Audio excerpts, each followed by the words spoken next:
प्रभु पता मैं आपसे बहुत टाइम से मिलना चाहती हूँ, बहुत टाइम से, लेकिन आज आपकी कथा सुनने आए हम। हमारा हार चोरी हो गया, लगभग 1-1.5 लाख का होगा। अब हम आपसे ये जानना चाहते हैं कि वो हमें मिलेगा या नहीं मिलेगा।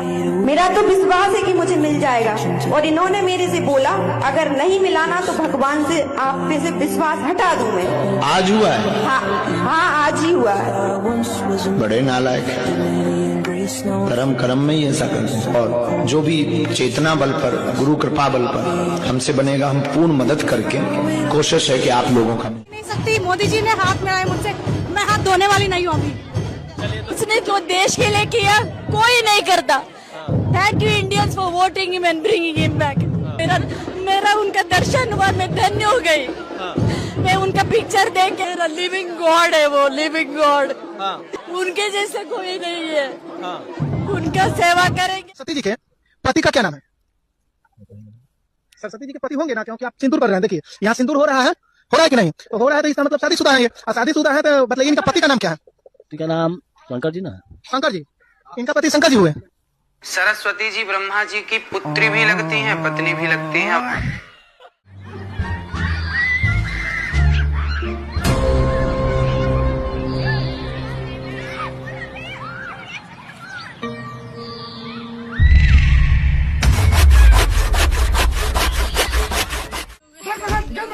मुझे माफ कर दो, मुझसे गलती हो गई। मर जाऊंगा लेकिन माफ नहीं करूंगा। छोड़ दिए का भैया? ये कौन है बे? वो दूध वाला है, पिछले महीने मुझको प्रपोज किया था। पर तुम उसको छोड़ो, मुझे माफ कर दो प्लीज, प्लीज माफ कर दो। क्या हुआ भाई?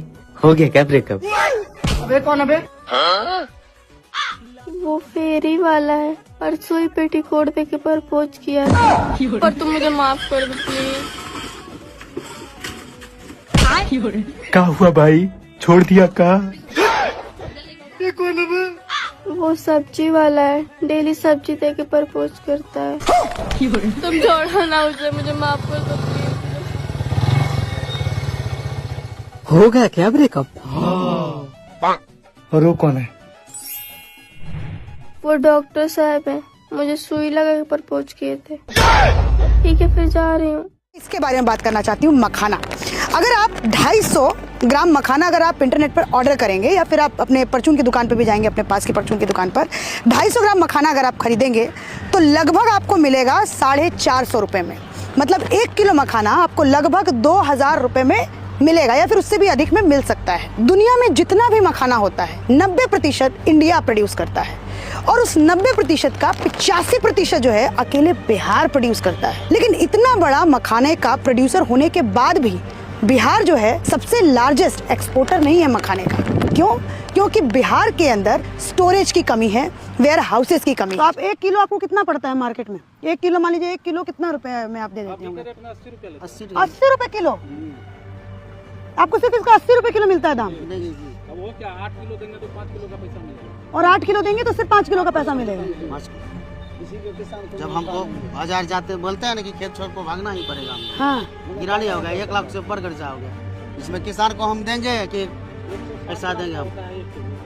हम लोग रोते हैं, क्या करेंगे? बोलता है सरकार सब्सिडी देगा, फलना देगा। लोग इसकी कोई एमएसपी है कि नहीं मखाने की? कुछ नहीं, कुछ नहीं, कुछ नहीं, कुछ ही नहीं है। रेट तय नहीं है, कुछ नहीं, मार्केट कोई में मार्केट नहीं। औने पौने दाम पर मखाने को खरीदा जाता है, और जो रेट लगाएगा कहीं व्यापारी। रखने का चीज नहीं है, कोई गोदाम में, कोई मार्केट में हम धरेंगे, कहीं कुछ में रख नहीं सकते। इसको जैसे बेचना ही पड़ेगा। धान तरह नहीं है, गेहूं तरह नहीं रख सकते। इसको जैसे उकला पानी का दाना है, नहीं बेचेंगे तो खराब हो जाएगा। ये सीमांचल का सोना है, जो औने पौने दाम में अभी मिट्टी के दाम पे खरीदा जा रहा है। हाँ? काला हीरा। विदेश में इसका इन्होंने दाम इसको है, कहा हम लोग काला जो हीरा। जाते हैं, हमको कोई दाम नहीं। विदेश में अच्छा, इसका बोला सब भी चीज़ जाता है है। सीमांचल का काला हीरा। आप भी खेती करते हैं इसका? हम लोगों का हाथ देखिए किस तरीका से, खाना भी नहीं खा सकते और कोई चीज पकड़ भी नहीं सकता, इतना काटा होता है इसमें।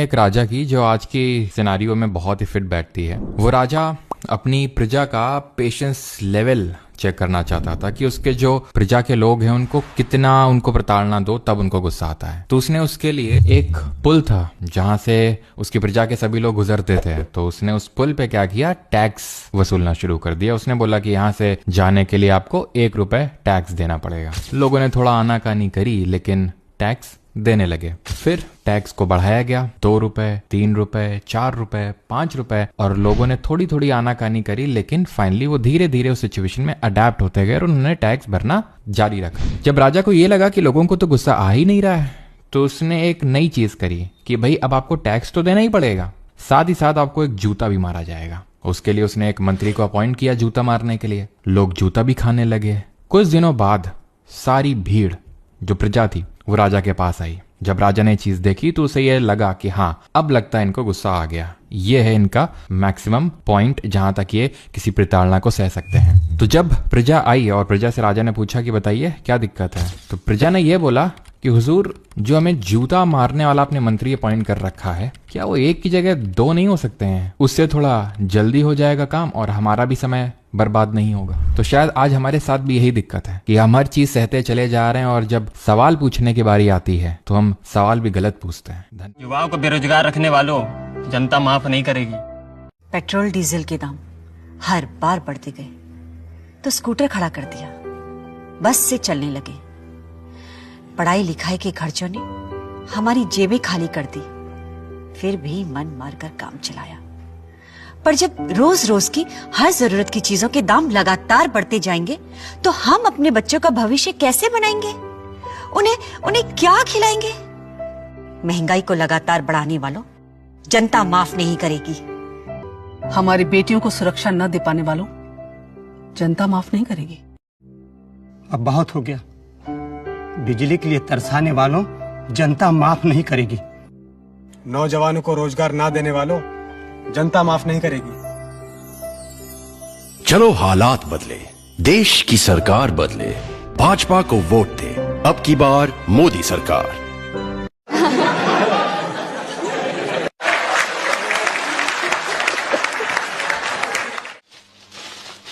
यार तुम ये बिस्किट्स को पन्नी में कवर करके क्यों रखती हो? अरे यार, अगर खुला रखूंगी तो चींटियां लग जाएंगी ना इसमें। हाँ तो ये तो चींटियों की गलती है ना, हम बिस्किट्स को क्यों कवर करें? अरे तुम क्या पागलों वाली बात कर रहे हो? अगर मैं बिस्किट खुला रखूंगी तो चींटियां लगेंगी ना, इसमें चींटियों की कहां से गलती है? तो तुम कह रही हो कि चींटियों की कोई गलती नहीं है? नहीं, उनकी क्यों गलती है? हमें बिस्किट्स को खुला नहीं छोड़ना चाहिए। नहीं, तो वही तो मैं कह रहा हूँ।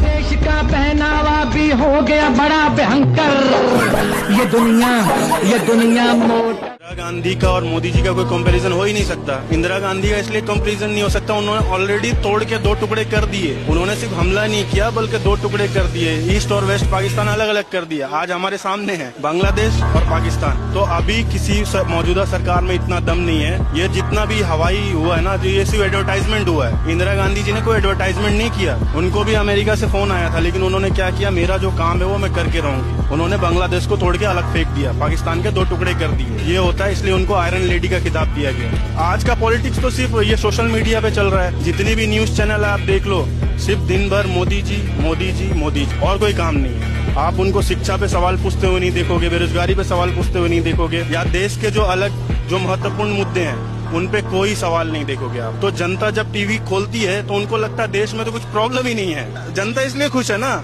जनता को एक नशे में रखा जा रहा है। हम स्कूल क्यों जाते हैं? बेटा स्कूल जाएंगे तो ही तो कॉलेज में एडमिशन मिलेगा। और डैड, मैं कॉलेज जाके क्या ही करूँगा?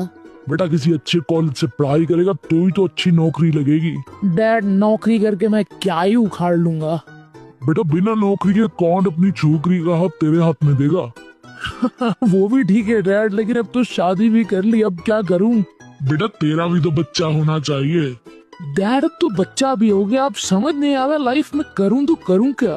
बेटा वो सोचने के लिए तो जिंदगी पड़ी है, तू इसको फिलहाल स्कूल तो लेके जा। डैड, हम स्कूल क्यों जाते हैं? बेटा स्कूल जाएंगे तो ही तो कॉलेज में एडमिशन मिलेगा। और डैड, मैं कॉलेज जाके क्या ही करूँगा? बेटा किसी अच्छे कॉलेज से पढ़ाई करेगा तो ही तो अच्छी नौकरी लगेगी। डैड नौकरी करके मैं क्या ही उखाड़ लूंगा। बेटा बिना नौकरी के कौन अपनी छोकरी का हाथ तेरे हाथ में देगा? वो भी ठीक है डैड, लेकिन अब तो शादी भी कर ली, अब क्या करूं? बेटा तेरा भी तो बच्चा होना चाहिए। डैड अब तो बच्चा भी हो गया, अब समझ नहीं आ रहा लाइफ में करूं तो करूं क्या। बेटा वो सोचने के लिए तो जिंदगी पड़ी है, तू इसको फिलहाल स्कूल तो लेके। मोदी का हम परिवार है, हम लोग मोदी के परिवार है। मोदी जी हमारे पापा हैं। हाँ मोदी जी हमारे पापा। गर्व से बोल रहे हैं मोदी जी हमारे पापा है। मोदी जी का परिवार नहीं बोलता। कौन सा लोकतंत्र था? पंडित नेहरू को बिठा दिया गया। अगर देश के पहले प्रधानमंत्री सरदार वल्लभ भाई पटेल होते तो मेरा कश्मीर का ये हिस्सा आज पाकिस्तान के पास न होता। पहली बार जो चुनाव हुआ 1951 और 52। अब कुछ लोग का तर्क है कि प्रधानमंत्री सरदार वल्लभ भाई पटेल को बनना चाहिए। 1950 में वल्लभ भाई पटेल की आकस्मिक मृत्यु हो चुकी थी। अब आदमी कैसे ये बोलता है 1951 के चुनाव में वल्लभ भाई पटेल को खड़ा होना चाहिए और प्रधानमंत्री, मतलब बिना सर पैर की बात बोलने लगता है। किसी के घर में साफ पानी नहीं आता, कोई भी व्यवस्था नहीं है, कैसे ये लोग सारे कॉमन टॉयलेट यूज करते हैं? मैम आपके घर में पानी आता है साफ? आता है? कुछ काम हुआ है 10 साल में आपके हिसाब से? पानी सही आ रहा है। और बिजली मिलती है नहीं मिलती है? मिलती है। बिजली का बिल आता है? आता है। कितना आता है? सर ऐसा भी नहीं है जैसा आप बोल रहे थे कि कुछ नहीं हुआ। देखो कह रही है फ्री बिजली, बिल तो आ रहा है, पानी तो मिल रहा है उनको साफ। सारी उम्र में आप आश्वस्त रहिए, आपका ये चौकीदार पूरी तरह से चौकन्ना है। बीजेपी हमेशा राम राम करती है। जय श्री राम। अभी 2 अभी आ गए हैं ऐसे, शाह जी और मोदी जी। जय श्री राम से थोड़ी ना देश चलता है, जुमलों से थोड़ी ना देश चलता है। कुछ काम भी तो होना चाहिए। अच्छा राम मंदिर बनाने की मैं सोच रही है कि इतना बड़ा काम कर दिया है। हाथरस इतने होते हैं वहाँ, निर्भया इतने होते हैं। कोई देखता है वहाँ के निर्भया को? हर 2 घंटे में बलात्कार होते हैं वहाँ। किसने देखा है वहाँ तक? सब देखते कि राम मंदिर बना दिया। रिफाइल टेस्ट ही अभी पिछले 1 हफ्ते पहले शुरू हुआ है, तो पहला एग्जाम होने के कारण इसको हम अंग्रेजी में टीचिंग प्रॉब्लम्स बोलेंगे। तो कुछ जगह सिस्टम हैंग हो रहा है, कुछ जगह सिस्टम एग्जाम लेट हो रहा है। मेरा कहना यह है कि आज कम हैंग हो रहा है। मेरा तो यही, ये डिफेंस में तो मैं नहीं कहूँगा, अभी शुरू हो रहा है। तो पहले एग्जाम के लिए इधर उधर स्टेंटर्स की कमी के कारण लोगों को थोड़ा दूर जाना पड़ा, लेकिन इसको टोटली टैकल करने के लिए स्टेप्स लिए जाए। ऐसी क्या चीज है जो बच्चों को डरा रही है? हमें शेर को डरा के दिखा।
दुर्गेश क्या करते हो? दुर्गेश काम करते हैं और क्या करते हो? कौन काम करते हो बताओ? काम कई जात है। अरे जोन का शर्माओ ना, जोन बताओ। बोलो बोलो, खुल के बोलो। क्या मुद्दा है? क्या देखकर वोट कर रहे हो? क्या देखो हिंदू है हम। हाँ हिंदू। जनगण मन आता है तुम्हें? हाँ जनगण मन आता है? नहीं आता। गरीब अगर अनपढ़ रहेगा तभी तो भेड़ बकरियों की तरह इन नेताओं के इशारों पे चलता रहेगा। और सभी जानते हैं कि यही अनपढ़ लोग इनका वोट बैंक है, जो धर्म और जात के नाम पे वोट देते आए हैं। इसलिए डॉक्टर अंबेडकर ने 1942 में कहा था, एजुकेट, एजिटेट एंड ऑर्गेनाइज। अब जनता अगर पढ़ लिख गई तो नेताओं के लिए बड़ी समस्या हो जाएगी। नहीं, हमने रोड बनाने में स्पेस टेक्नोलॉजी का उपयोग किया। स्पेस टेक्नोलॉजी से फोटोग्राफी होती है, मॉनिटरिंग होता है। हमने रोड बनाने में स्पेस टेक्नोलॉजी